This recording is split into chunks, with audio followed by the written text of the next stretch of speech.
Okay, let's begin this entry. First of all, when you come to dvprogram.state.gov, you can see that you've got the link for the instructions, and you could open the instructions and read them. Please do. It's worth it. It's worth taking a few moments to do that.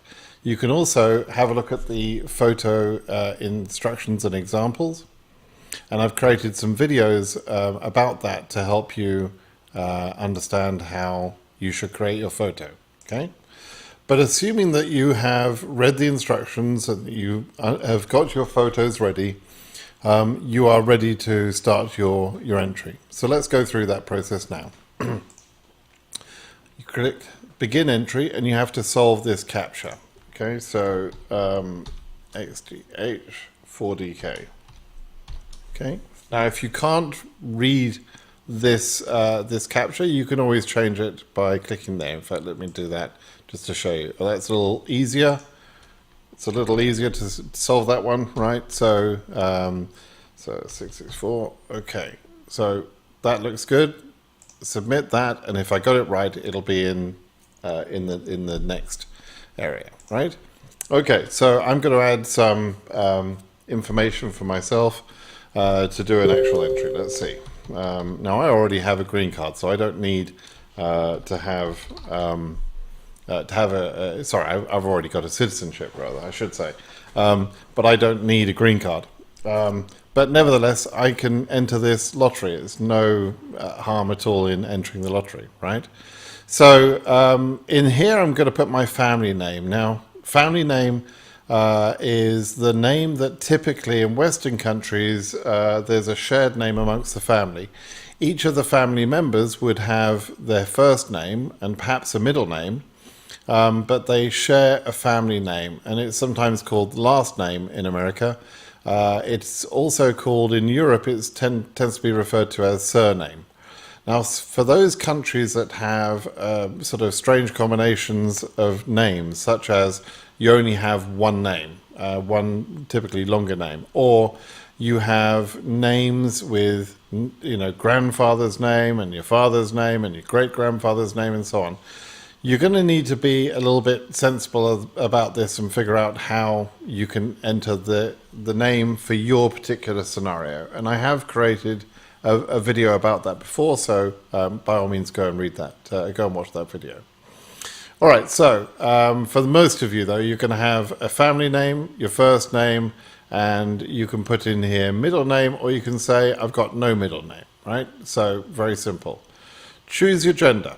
They're only offering 2 genders, so you have to choose one of those. Choose your gender. Then put your birth date, okay? So I'm going to put, let's see, July, let's do July 18th, 1964. Let's make me 60 years old, right? That makes me 60, yeah. So nice old guy entering the lottery. Okay, then you have to choose your district, country, province, state, your birth city, right? So I'm going to say here London, right? You could say birth city unknown, but typically you're just going to put the city. Now, if you live within an area such as London, in London there are many sort of local little towns that are parts of London. So Wimbledon, for example, is a part of London. Southgate is a part of London. Chelsea is a part of London. For me, I think it's better to pick the city name, but it doesn't matter. You won't be penalised if you pick, for example, one of the areas such as Chelsea or Wimbledon. That's not going to be a problem to your entry. The main thing they're trying to figure out is where you were born from a country perspective. And so they're asking your city, just in case boundaries of countries has changed over the years. So just give the city name, or you know, or the closest thing to that in your particular country and your situation. Okay, select a country where you were born. I'm going to say Great Britain. Let's see if that's there. Great Britain, or maybe England. I don't know. Let's see. Great Britain. No. Let's see if it says England. Nope, probably United Kingdom then. Yeah, United Kingdom. Okay, so I was born in the United Kingdom. Now, for question 5, everybody answers that the same way. You always answer that with your country of birth. There is absolutely no other answer for that. But the next question confuses people. As I've explained before, 99.9% of you are going to be choosing your birth country, and here you say yes, that is the country of eligibility for the DV program. But there are 2 exceptions to this where you may use an exception, and you might click no in question number 6. The first exception is typically only used where your country of birth is ineligible. If your country of birth is ineligible, you may have been born there because your parents were temporarily in that country and neither one of them was from that country or born in that country themselves, right? So let's say you were born in Nigeria, but you actually, your mum is from France and your dad is from Germany. Neither of those countries are Nigeria. Your parents, though, just happened to be in Nigeria at the time of your birth. Perhaps they were stationed there for work reasons, let's say, and you can prove that. Okay, that's the important bit. You can prove that they were only there temporarily. So in that case, you could choose. You could use the exception. There's another exception which is based on the birthplace of your spouse. If you're legally married already to somebody who is born in another country and that country is eligible, and your country is either not eligible or is eligible, it doesn't matter, you can charge to your spouse's country. Now, why would you do that? Well, if your own country of birth is ineligible, then it's a good way of getting around that. You can do that. But if your own country is in one of the large regions, such as Europe, Africa, Asia, and so on, you may be married to someone from Oceania. And if you're married to someone from Oceania region, from Australia or New Zealand and so on, then you can significantly increase the chance of your selection by choosing to charge to your spouse's country of birth. Okay, so if you were doing that, and as I mentioned, you can do that simply, even though your own country is eligible. Let's say you want to improve your chance of selection. If this is true, then you can say no. I'm going to say no here. I'm not claiming eligibility based on the country where I was born, and I can therefore choose a different country, and I'm going to say my spouse was born in Australia. Now again, I have to be able to prove that, and I have to be legally married. I can't just make this stuff up. I have to actually, I have to be telling the truth. It's essential I'm telling the truth all the way through this process, okay? All right, so I'm going to say I'm charging to my spouse's country of birth, okay? And I'll tab out of that.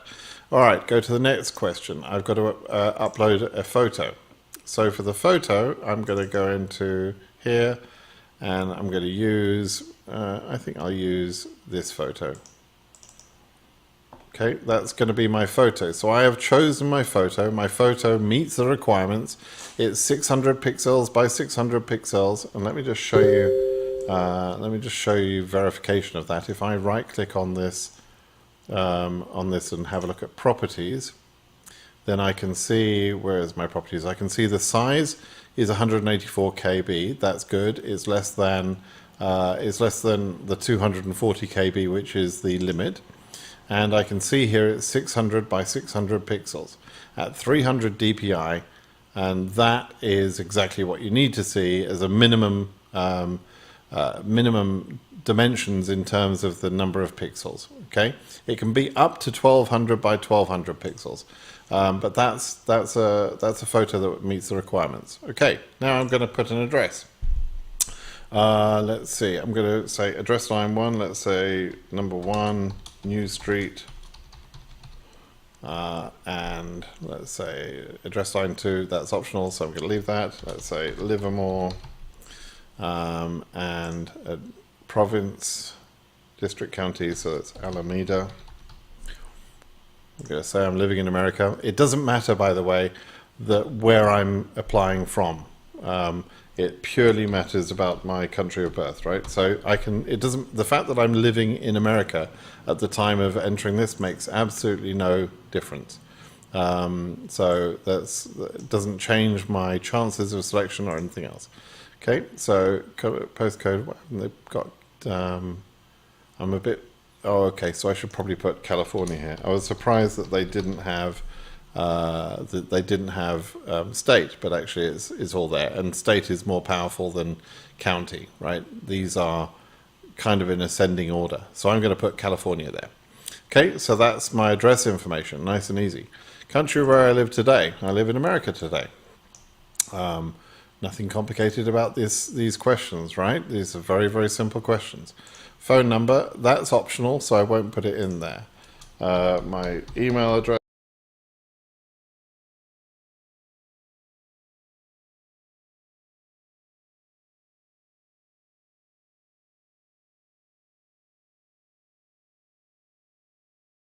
I ignore all emails that are sent to my address, so don't think you can email me and get help. That's not the way to get help. If you need help from me, you post a question at britsimonsays.com. Okay? Okay, now what's the highest level of education you have achieved as of today? People get very, very stressed out over this question for some reason. It's entirely unnecessary to be stressed out about this question. Whatever you answer here, even if you say primary school only, right? Whatever you answer to this question makes absolutely no difference to your chances of selection.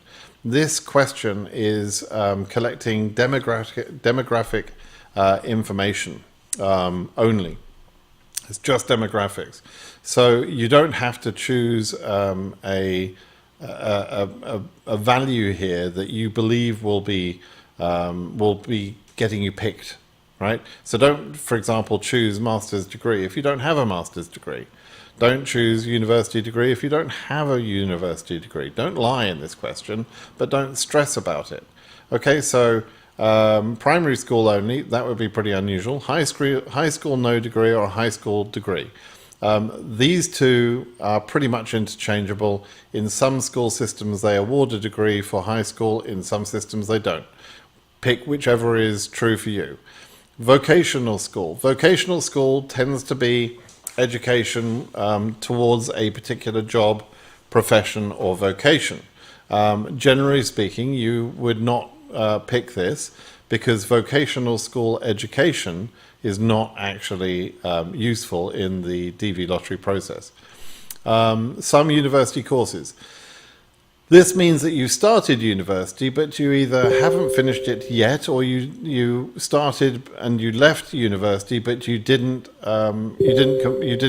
actually graduate from the university. You didn't get a degree. Okay, that's what that means. University degree is a bachelor's degree. Sometimes an associate's degree level would be acceptable.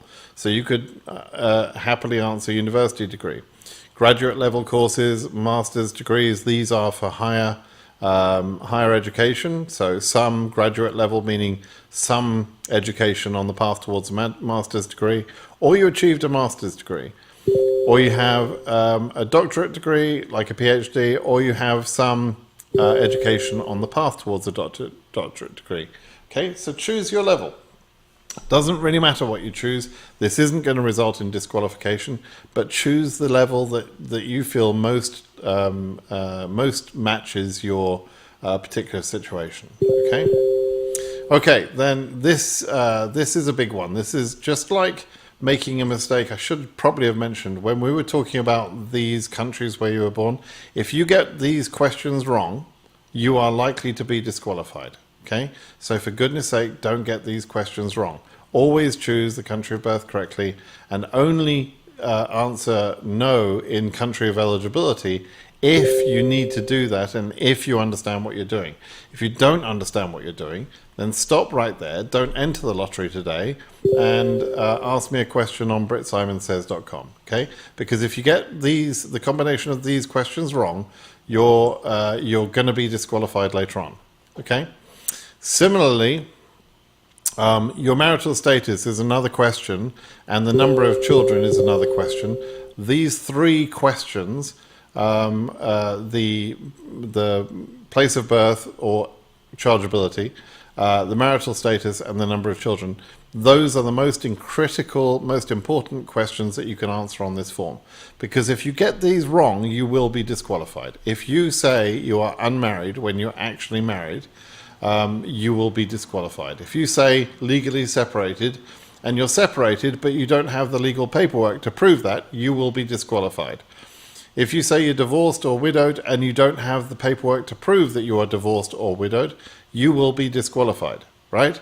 Yeah, I hope you're hearing the tone of voice that makes it clear that you will be disqualified if you make a mistake on this. So again, if you don't understand what you're doing, please stop and ask me a question on BritSimonSays.com, okay? I'm going to say that I am married and my spouse is not a US citizen or lawful permanent resident, right? And remember, in my example, I'm saying that my spouse is Australian, so I'm going to get to that in a few moments, right? So, married and my spouse is not a US citizen or lawful permanent resident, and I'm going to say I've got one child, okay?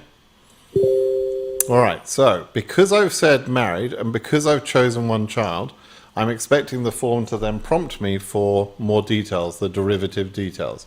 So my spouse's name, I'm going to say she is also got my same name, and I'm going to say her name is Anne, okay?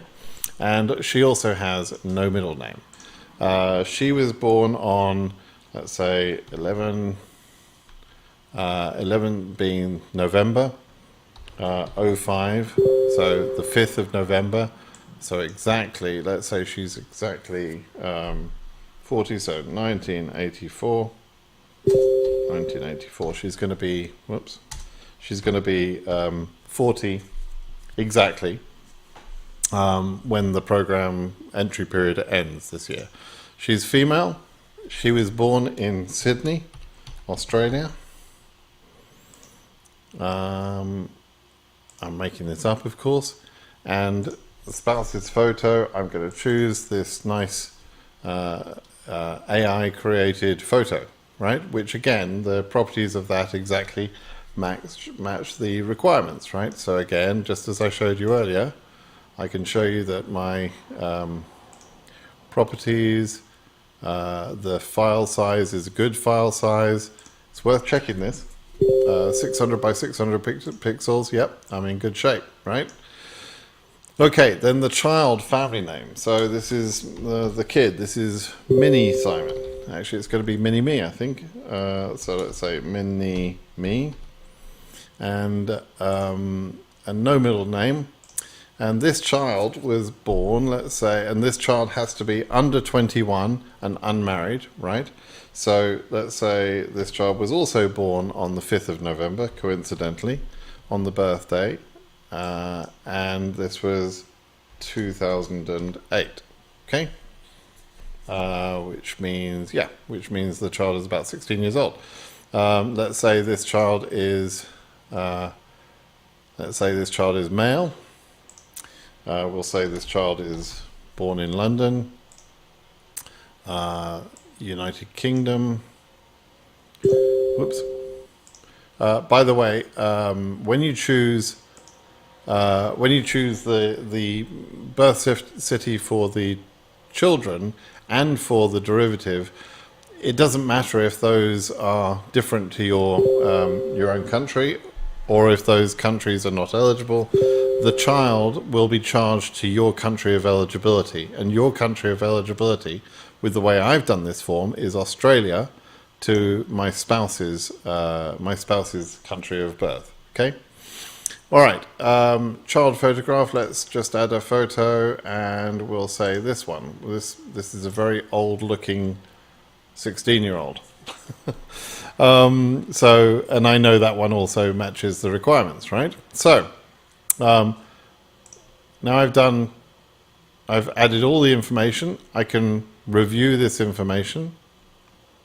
Okay, all looks good. So I can review all of that. Everything looks good. What I could do if I wanted to is I could take a screenshot of that, because I can promise you that I have so many people every year, so many people who want to know how they can get their information back from their original DV entry.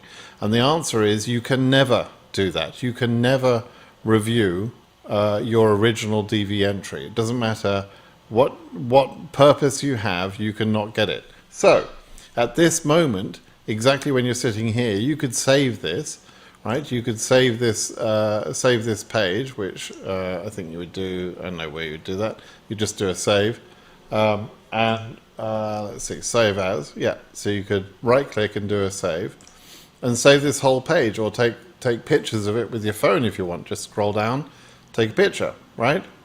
If you need to go back, you can use these buttons at the top, but otherwise, review all of that. You're happy with your derivatives and everything else. You haven't left any derivative off. You're all good, and you can go ahead and submit that. Now, this is really important next bit. This information here is going to be something that you will lose. Okay? And you have a moment to save this. Again, take a screenshot, save the page. But ideally, even copy the information like this, like I'm doing right now. Copy that doing Control-C, right? Or however you copy on your system, and at least copy that information. Then email that information to yourself, right? And so you'll then have your confirmation number, which you can see here, your date of birth, etc., the year of birth, and the name exactly as you typed it. You can see that it has my last name, comma, first name. Okay? So that's my entry to the DV lottery for DV 2026. You can do the same thing. It's just as easy as that. It's really not complicated. And I've been explaining things to you, and the whole thing has taken me about 20 minutes. Okay? And I've been going slow in order to explain things to you. So this doesn't take long. It is not worth paying someone to do for you. If you pay someone to do it for you, it means you've given them your details, and they then have access to your winning entry once you're selected. And lo and behold, you will find that a lot of those people will then blackmail you for money in one way or another. And so don't do that. Just do this for yourself. Okay, everybody, I'm hoping that was useful. And with a bit of luck, you can do this entry yourself. And with a bit of luck, a lot of luck, you will be a winner. And the entry, by the way, will be checkable from May 3rd, 2025. That's when you'll be able to